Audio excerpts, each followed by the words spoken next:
I'm sure it's just a total coincidence that Donald Trump is decorating the Oval Office very similarly to many of Epstein's properties.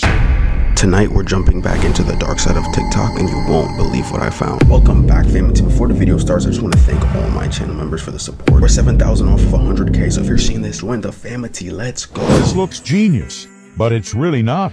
Ho, ho, ho. At first glance, this might seem like a genius design idea, but it's not.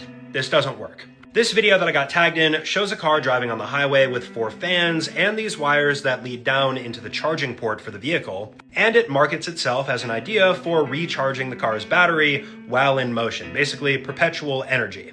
Now, this is an idea that's been around for a very long time. Throwing fans on top of the vehicle, the wind turbine generates energy and recharges the car, but it's really not feasible due to the laws of physics because that fan is going to create extra drag on your vehicle, meaning it's not as aerodynamic, and it's going to waste more fuel getting up to speed to charge your vehicle. The only turbine that should be going on top of your vehicle is one that you use when your vehicle is parked to power accessories. This is just a waste of machinery and parts. You're not going to create energy out of nothing. In fact, I hope this is AI. That being said, there are a lot of people that don't use AI and construct this, so I'm not too sure. I want to show y'all something on these SpaceX videos. Look, y'all ever notice in the very back, like right here, there's always like a little bitty dot or sometimes like a triangle shaped dot, okay? Now look, don't even pay any attention to the front there. That's the spaceship, right? Look, you see back here? In a second I'm going to enlarge it and I want you to watch it going poof, poof, poof. What exactly is this thing hitting? Like, what is it doing is what I want to know. Alright, here we go. Look, that's it. Look at that. What is that right there doing? And you know, if it's part of the show, it's the boosters falling off. No, that's staying the same distance from the very front where the ship is. So it looks like it's almost like hitting something. You know, like if you got a boat, right? You're dragging an inner tube behind you. That's what it looks like. It's staying the same distance, but it's like ting, ting, ting. And don't even go with the insults. I don't even care because you're just childish. Anyway, what exactly is it? What could it be? Because, you know, enough's enough because we all would like to know the answers. You know, instead of just being like, oh, it's just SpaceX. I mean, do you not think about these things? Do you not say, wait a minute, that doesn't sound right, man? Are y'all sure about that? Yeah, that's what I'm saying.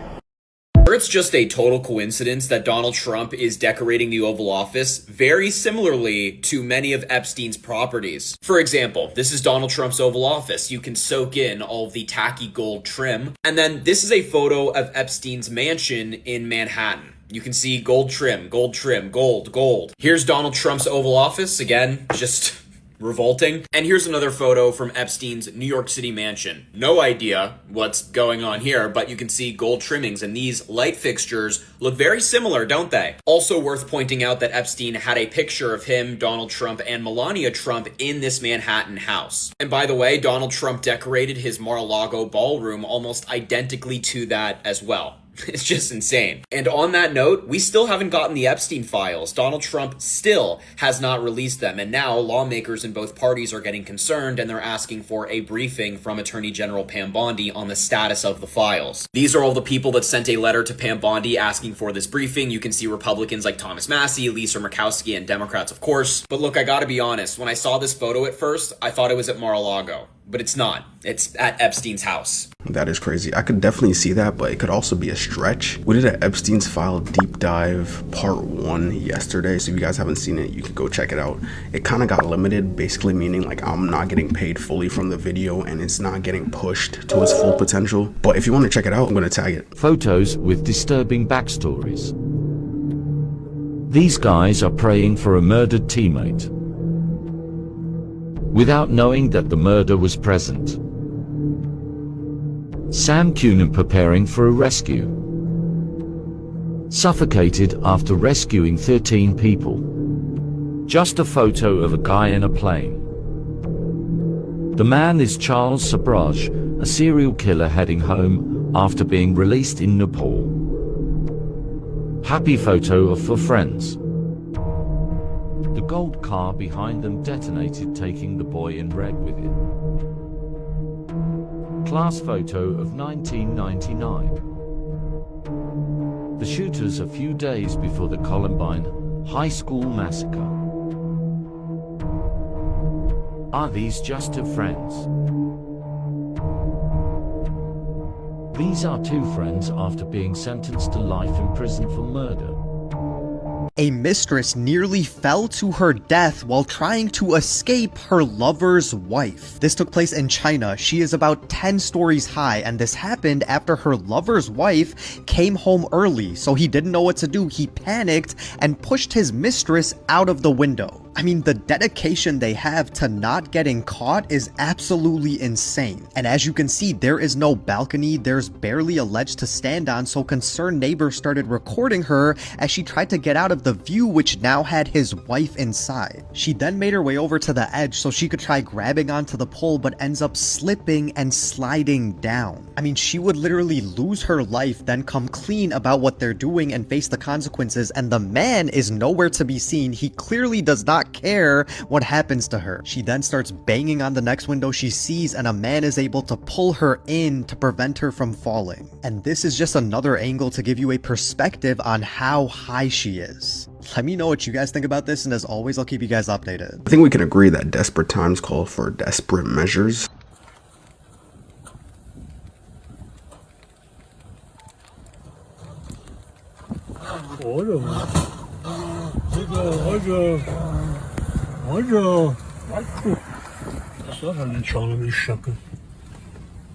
Jesus Christ! That's exactly why they tell us that we can't outrun bears. It literally is still keeping up with the car.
Playground equipment from 100 years ago. And so is this. No safety codes, no height limits, just vibes. And potentially life-threatening injuries. As a mom, I'm incredibly thankful they don't build playgrounds like this anymore. There were giant slides like this that were just 2 metal poles. Kids would just hook their legs over the sides like this and pray. Because they were made out of metal, they were even known to give kids insane blistering burns in the summertime. Honestly, most of the playground equipment from this time period looked like it belonged more to an acrobat at a circus than at a playground for children. What is this death trap? Giant metal swings that would soar up to 20 feet in the air, with 0 safety measures in place. And they were heavy, so if you were walking by one like this guy and you weren't careful, and that swing hits you in the head, instant concussion. The jungle gyms were like 10 to 15 feet in the air, and if you fell, notice the ground. It wasn't mulch. It was just insanely hard packed dirt or straight up concrete. If playgrounds were made like this today, there would be warning labels, waivers to sign, and possibly an ambulance on standby. And a shit ton of lawsuits. Zookeepers decided to show people how dangerous grizzly bears really are. To do this, they used a dummy to simulate a human and hung it up to get the grizzly's attention. What happened next was incredible. The bear rushed at the dummy and tore it down within seconds. It bit into the dummy's torso and pinned it to the ground with its powerful claws. The bear's ferocious nature was on full display and really startled everyone. As the bear continued its attack, zookeepers had to use a high-pressure hose to try to stop it. However, even the powerful spray of water failed to deter the bear. It went into full attack mode, and nothing could break its concentration. Visitors watched it in shock and horror, realizing how dangerous these seemingly cute creatures can be.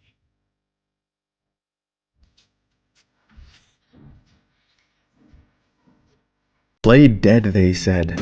Well, I mean, to me, it looks like that didn't work. Maybe that's just the wrong bear type. I know.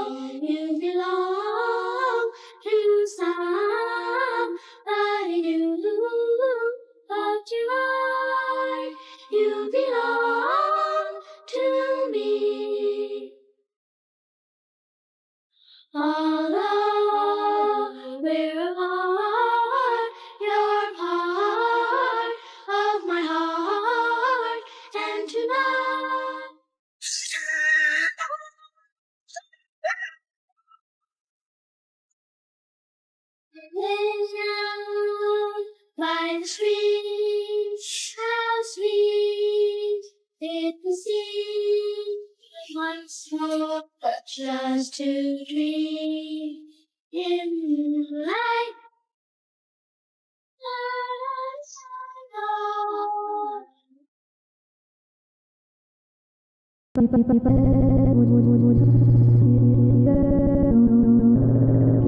I've got to say, I'm slightly disappointed in social media and the creators sharing this story, but that's just the way the cookie crumbles. Oh well. This is a story that I've been seeing a lot of lately. This slideshow features an image of a man dressed like a deer, and then this bizarre news article stating a trans-species man who identified as a deer was accidentally shot by hunters. Now the story here goes that this guy who identified as a deer went out in North Carolina during hunting season into the wilderness to frolic while dressed like a deer, and then was shot and subsequently lost his life later in a hospital. This resulted in a lot of people taking the piss out of the situation, stating if you identify as a deer, we might as well just shoot you anyways, so you identify as a deer. But dude, like 1 minute of research would tell you that this is fake. This story originated from a satirical news website back in 2020, man. You can't take these things literally. So to all the creators that got millions of views uploading this story, you guys gotta do research before you do this. Don't take things at face value. And if you do know that this is fake and still uploaded this fake story,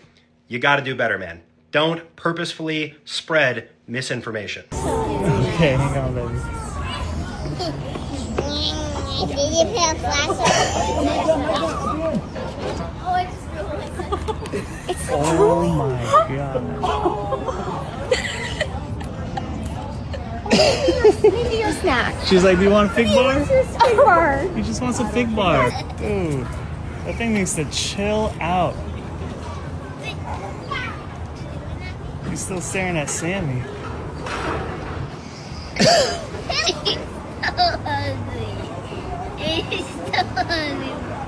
Dude, that is so horrifying. Just imagine bringing your little daughter to a zoo and you have a cougar staring at it wanting to eat your little daughter. Hey guys, who wants to try the new SpongeBob meal?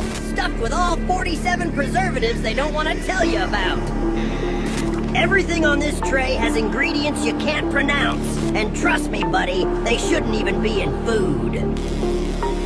Introducing the SpongeBob Whopper! Hey, dyed yellow with artificial color number 5. Banned in multiple countries, but not here. And these are Mr. Krabs' cheesy bacon tots. Deep fried in reused oil and pumped with lab-made bacon dust. Tastes great, though. I sure hope you're thirsty. It's the pineapple float, packed with 15 teaspoons of sugar and natural flavors that ain't natural at all. Got a sweet tooth? Try Patrick's Strawberry Shortcake Pie, stabilized with gum extract, anti-caking powder, and something called pink essence. Last but not least, Gary's Strawberry Swirl Sundae. Over 30 ingredients, and not a drop of real strawberry. Haha! You guys hungry yet? You're already infected. If the universe was truly infinite, the night sky would be white, because you would eventually run into a star every single place you looked. And so the very existence of nighttime is evidence that we are not in a static, infinite universe. This is known as Olber's paradox, and it's been frustrating scientists for hundreds of years. So what is in these black spaces? Well, there's two things going on. First, our universe is expanding. We know this because we can observe red shift in galaxies, like this. You hear that change in pitch? Same thing happens to light. As light moves away from us, its wavelength gets longer. And if the universe is expanding, we can calculate its age by undoing all of that expansion, and we get a finite number, right around 13.8 billion years. This is evidence for the Big Bang. We are honestly not sure if the universe is infinite or not, but we are pretty confident that the observable universe is finite in age, at the very least. And so that is why we have dark spots in the night sky. In some places there aren't stars, in some places the light hasn't reached us yet, hasn't had enough time, and in other places the light has redshifted so much moving away from us that we can no longer see it. It's out of the visible spectrum. And that's why the night sky doesn't look like this. If what they tell us about the universe is completely real, it is very, very interesting, I'm not gonna lie, because a lot of the stars we see probably don't even exist anymore. Hey guys, I heard you really wanted some In-N-Out. Don't worry, the wait is almost over. I've got plenty of our tasty burgers. Do you guys want one? Come by and see me. Let me know in the comments what you want to see in our next commercial. Let's make this one special. See you soon. This is 1987 in New York, and this guy, moving with the confidence you could only gain by supporting a family of 5 off one single wage, is a steel worker for the One Worldwide Plaza, the building that's being built here. And I really love New York for the one fact back then is that they all just disregarded this rules and regulations completely. They didn't care one bit. They were in place. There was many rules in place, but they just didn't care. And you know what? No one died during the construction of this building. No one. I feel like that's a prime example that fear sometimes limits you. If that dude was hesitant, shaky, and kind of scared, he definitely would have fell off. But he just didn't care. He was moving smoothly. You know what I'm saying? It looks like he was pretty used to it. It just created this flow state in his mind so he didn't slip and fall. This is what speaking your mind is going to cost you in the future. Watch this. It's 3 grams of shaped explosive. This is technology they are developing This and already is how have. it works.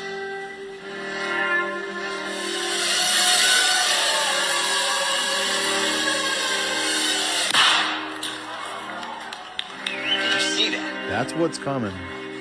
That little bang is enough to penetrate the skull and destroy the contents. Stay weird. Imagine he accidentally tossed it and it just hit someone in the crowd. The police have just issued a massive nationwide warning for anyone who has ever used ChatGPT because your conversations are now being monitored. Okay, so basically OpenAI admits that they're scanning users' ChatGPT conversations constantly, and they're reporting this content to the police if necessary. Imagine for a second any conversation that you've ever had with ChatGPT is now up for review from a living person from the company, able to be sent over to the police at any moment. The company tried to release this information extremely quietly, but it ended up blowing up and going completely viral. It's really interesting because the company claims that they're only going to be searching for harmful behavior that could impact yourself as well as others, but where's the line here? The company's privacy policy even mentions that we use a combination of automated systems, human review, and user reports to be able to find and assess ChatGPTs that violate their policies. What has so many people frustrated right now is that the new rule seems to be able to contradict the company's privacy policy and ongoing lawsuit that the New York Times currently has on them. Pretty much assume that if you use ChatGPT, you're having that conversation directly with authorities. I keep you guys updated about everything that happens in the news, especially when it's this serious, so be sure to add me and come back tomorrow for another update like this. I feel like that was obvious though. Anything that's given by the government in a sense like this,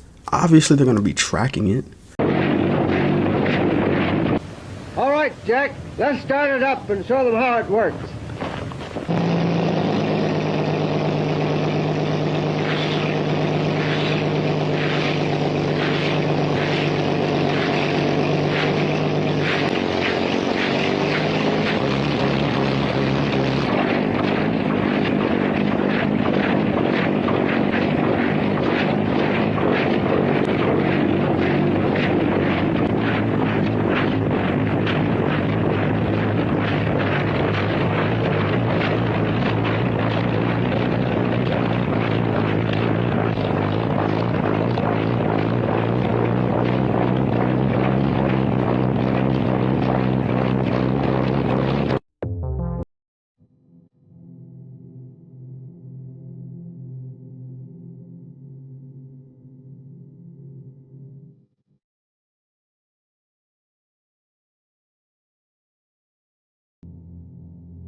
I've had a few people send me this video asking for my opinion on this type of situation. And this is something that does happen where people will slightly bump into you, forcing you to stop your car, get out of your car, which at that point they will rob you, steal your car, or both.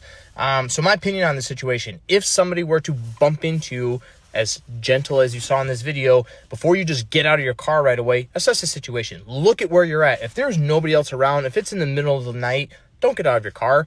Get on the phone with 911, keep your doors locked. If anything, throw your hazards on and start driving to a more well-lit, possibly more populated area where there will be other people in the area. Because again, we don't want to leave ourselves isolated and vulnerable. Now, if somebody comes up to your car and they're demanding that you get out of your vehicle, just take off, in my opinion. Step on that gas pedal and get the hell out of there as quickly as possible. If you do manage to get out of your car, like the guy in this video does, and somebody then at that point comes up and attempts to rob you and or steal your vehicle, give them whatever it is that they're asking for and let them carry on in the way, because again, your life is more vulnerable than your car or anything that you might possess. But at the end of the day, you always have to trust your gut, assess the situation. If anything feels off or if anything's making you feel uneasy, remain in the vehicle, keep the doors locked, keep the windows rolled up, get on the phone with 911, and do whatever you have to do to ensure your safety.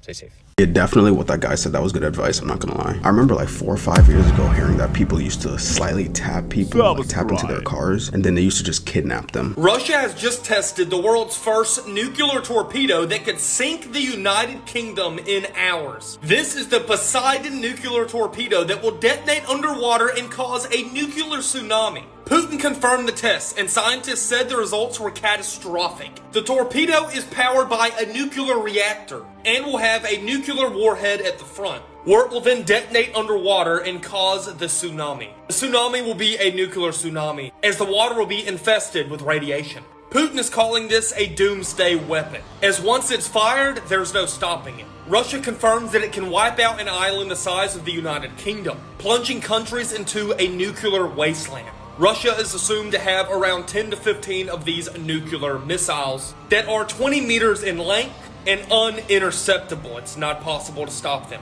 NATO says a defense for these might take 30 years. Comment your thoughts on this new wonder weapon and make sure to follow me for the newest update.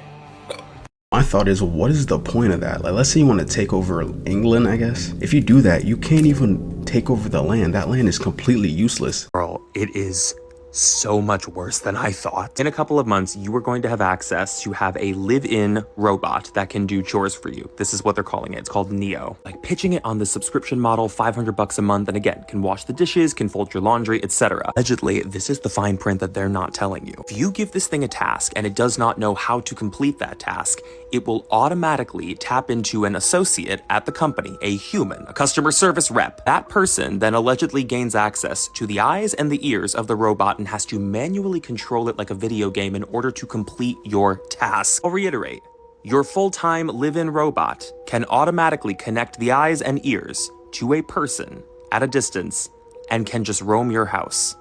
Really let that one sink in. Clams are dropped into a water tank with their shells wide open. But the moment contaminated water flows in, they slam shut all at once. You see, in the wild, clams pull water through their bodies to eat tiny bits of food floating inside. But if the water is too dirty, they instantly close to protect themselves. So scientists attach a small piece of metal to each clam's shell. And when the clam shuts, the metal taps a sensor, and that triggers a warning. This method is used to monitor the water supply for contamination, and as long as their shells stay open, the water is safe to drink. YouTuber Ross Creations just did what might be the most evil prank of all time. The Ross Creations posted a video where he made a possum launcher. Now this possum launcher is one of the most inhumane things I have ever seen in my life. Basically, Ross would put a possum on the launcher, launch it up, and it would go and slam down onto the ground, after which the possum could be seen limping away, clearly hurt, probably to go and find somewhere to pass away from its injuries. Now this stunt ended up getting Ross insane backlash due to how unnecessarily cruel it was, and people want Ross to basically lose his platform because of it. We have some crazy things happening in the world right now. NASA just warned us that the Earth is running out of oxygen, and we're running out of time because it's gonna happen in about 1 billion years. There was a public survey that says that 64% of all people would cut off human contact for 10 years if it meant winning $1 billion. Just sounds like a Mr. Beast challenge to me. 50 years ago, 91% of women were married by 30 years old, and today, you guessed it, that number you guessed it. That number today is only 32%. In that same time frame 50 years ago, 80% of men were married by 30, and you guessed it, that number today is 23%. Meta estimated that 10% of all of their revenue from advertising came from scam ads. Scientists recently discovered there are sharks that are just casually living inside of an active volcano. It's a volcano in the Solomon Islands, and they're calling it Sharkcano. I guess it makes sense. A man in Japan blew up his home in order to kill a cockroach. The man was left with minor injuries, and it has not been confirmed whether the cockroach survived or not. That cockroach might have actually survived. That kind of reminds me of the people that see like spiders or insects in their car, and they literally will like crash the car Did you know that when you talk, think, or listen to something creepy and you automatically, your first thought is to like turn around? It's because your brain is telling you not to do it because it's triggering its stress responses. As if telling you, wake up, this is what human biology is for. If you don't turn around, you're going to get got. There's a specific mass form of hallucination specifically by truckers who almost all of them seem to encounter a black dog. If you've been trucking long enough, and by long enough I mean around a year, if not way over, you have seen this black dog, specifically on roadways when you're really, really tired. People have varying speculations as to why this could be. So many people are hallucinating the exact same figure. Same with when you hallucinate the Hat Man, when you have sleep paralysis. Me personally, I do have sleep paralysis. I've never seen the Hat Man, but I've seen a very tall, like 9-foot black figure with these glowing grayish white eyes stare at me, touch my ceiling, and walk out as if like hype mugging me. Alright, so this is why everybody thinks Diddy Tupac. So you know the whole mystery surrounding Tupac's... Well, it's not a mystery. This guy told police a long time ago that he's the one who did it. Now I know what you're thinking. Well, that doesn't look like Diddy. And well, you're right. His name is Keffe D. And he was friends with a guy named Diddy. And well, Diddy had a problem. And his problem's name was Suge Knight, a record executive who had a reputation for violence. And well, one day during an awards show, he says, "Join my record label. I won't dance around in your videos like some other people." Everybody looked at Diddy. Diddy said, "What? No, you're not talking about me." Diddy's boy said, "Diddy, come on." Diddy said, "I'm gonna go talk to him." So he goes over to Suge Knight. He runs into a brick wall. He said, "What this wall doing here?" His boy said, "Diddy, look up." Diddy looks up. He said, "Oh." Suge Knight said, "Is there a problem?"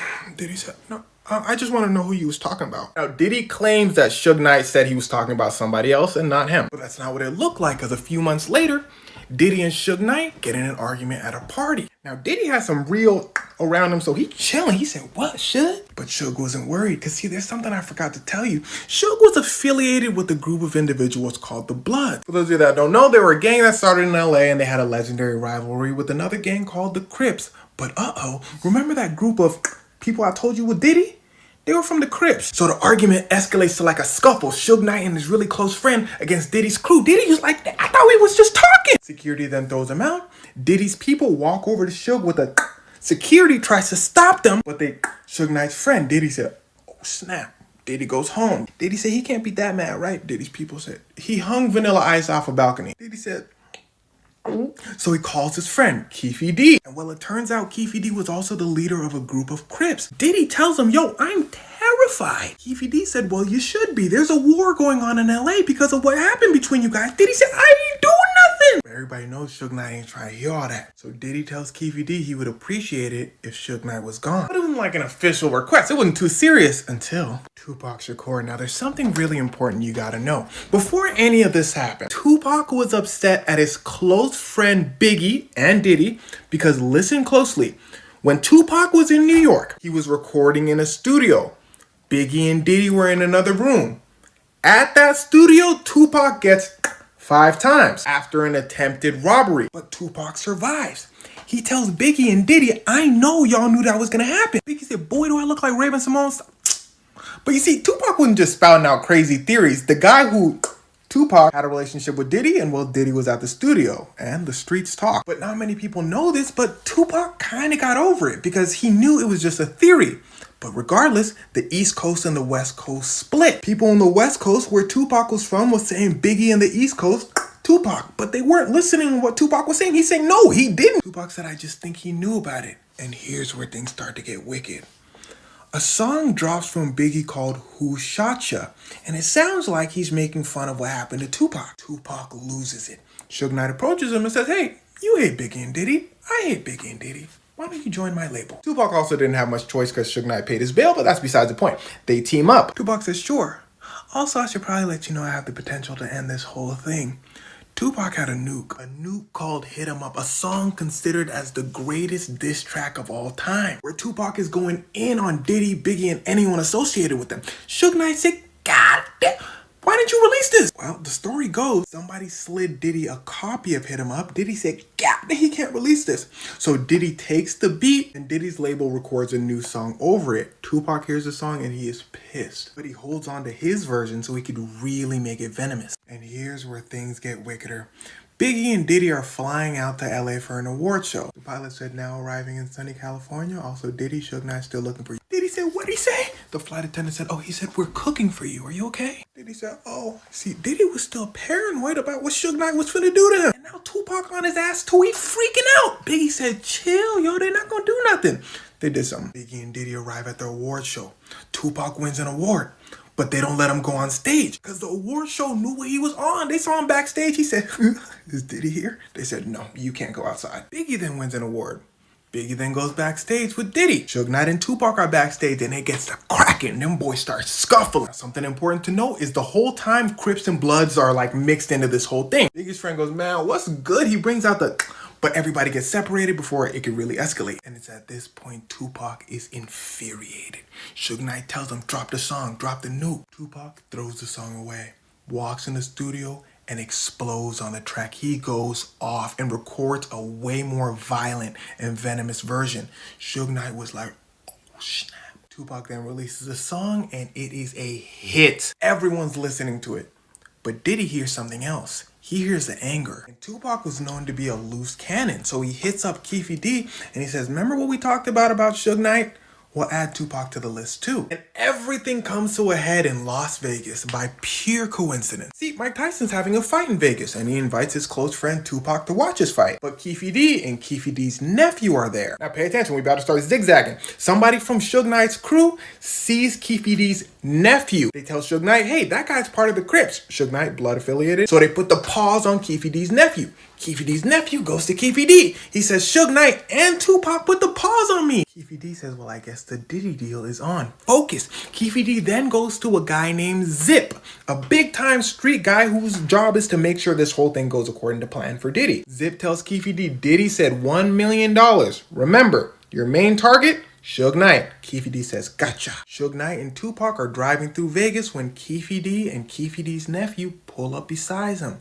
Keefe D gives his nephew the nephew is pissed because Tupac really put the pause on him earlier. So the nephew goes, boom. First shot grazes Suge Knight's head and Suge Knight ducks, exposing Tupac. The nephew says, well, boom, boom, boom. Tupac passed. Now, you gotta understand, this is Tupac Shakur, one of the most famous people in the world. The FBI and the police are going to figure this out. In fact, as soon as Keefe D gets home, the FBI starts watching him. They said, boy, come on. Keefe D said, y'all got evidence? The FBI says, not yet, but you sell stuff, don't you? This kind of stuff. The FBI says, cool. The Colombians who supplied Keefe D said, the FBI, oh no, you got it. So Keefe D loses a bunch of money, but he says it's all good because Diddy said he was gonna pay me. He calls Diddy. Diddy ain't answer the call. He goes to Zip. Remember the middleman? Zip says, Diddy ain't give me the money. He tracks Diddy down and says, boy, you better give me that money. Diddy says, I gave it to Zip. Everyone said he gave it to Zip. Long story short, he never gets the money. The FBI finally cracks on him for the business. Keefe D says, well, I hate Diddy, so how about I just give you info on what happened to Tupac? Keefe D then goes into extreme detail about how Diddy hired him. Now, this is what the LAPD wanted all along. They formed a whole task force to figure out what happened to Biggie, not Tupac, because Biggie's mom was suing the LAPD when Biggie got in Los Angeles. So the LAPD went hard in investigation, which led them down the Tupac rabbit hole. By the way, they're pretty sure Suge Knight Biggie for revenge for what happened to Tupac. Now, a member of the LAPD task force named Greg Kading came out and said, yeah, everything Keefe D said matched up perfectly with our investigation. We're pretty sure Diddy did it. I don't know what you're thinking. Well, if they had all this evidence, why didn't they solve it? Well, for one, the city of Los Angeles shut down the task force after Biggie's mom dropped the lawsuit. For two, according to Keefe D, the FBI told him that there wasn't enough evidence to link Keefe D and Diddy. More specifically, since Diddy paid Zip and Zip didn't pay you, there's not enough evidence. And since Diddy is a billionaire with the best lawyers in the world, they need strong evidence. And Diddy's lawyers are just gonna say Keefe D said all this to keep himself out of jail. But Keefe D gets arrested anyway for Tupac because he writes a book about the event. He said, I thought I had immunity. The Las Vegas police tell him, no, you had an agreement with the LAPD for those specific charges. We found new evidence and, well, you finna get life. But I think the most interesting part is since the cases are technically unsolved, you can't say Diddy did it. But the police and rappers in the industry have been saying for decades. 50 Cent really early on said, yeah, by the way, Diddy did it. Eminem makes a song listing out what happened saying Diddy did it. It was the worst kept secret in the industry. But Diddy will probably never get charged for it. But also, I don't think the FBI cares because I'm sure the way they see it is he's gonna get life for all the other stuff he did. So, Yeah, I was watching the documentary that 50 Cent made about him, and bro did not get life. He got 50 months in prison with time served. That's like 4 years. 50 Cent made sure that Diddy's charges were shown before and after every episode, and this is why. He wanted to make sure that before you start watching an episode, that he reminded you this is what he's in jail for.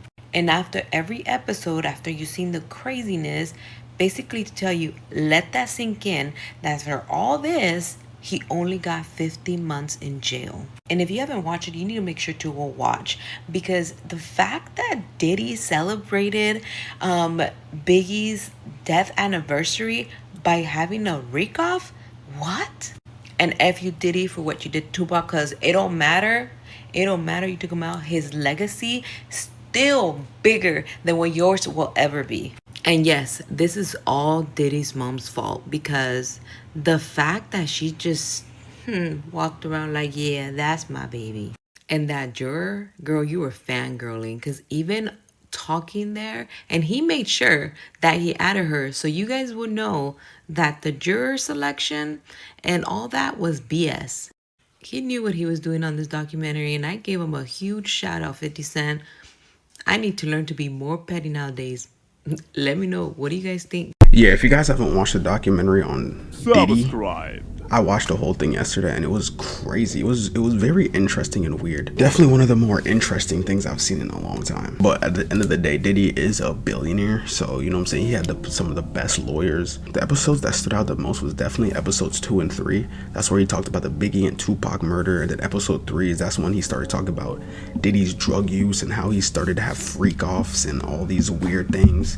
There's even a part in it where they talk about how he would drug his male associates, like his male friends, and like did some weird stuff with them. One of them said they woke up sore. Like, what? Keep that boy Diddy in prison, bro. Like, reinvestigate him and give him life. Thank you all for watching this here video.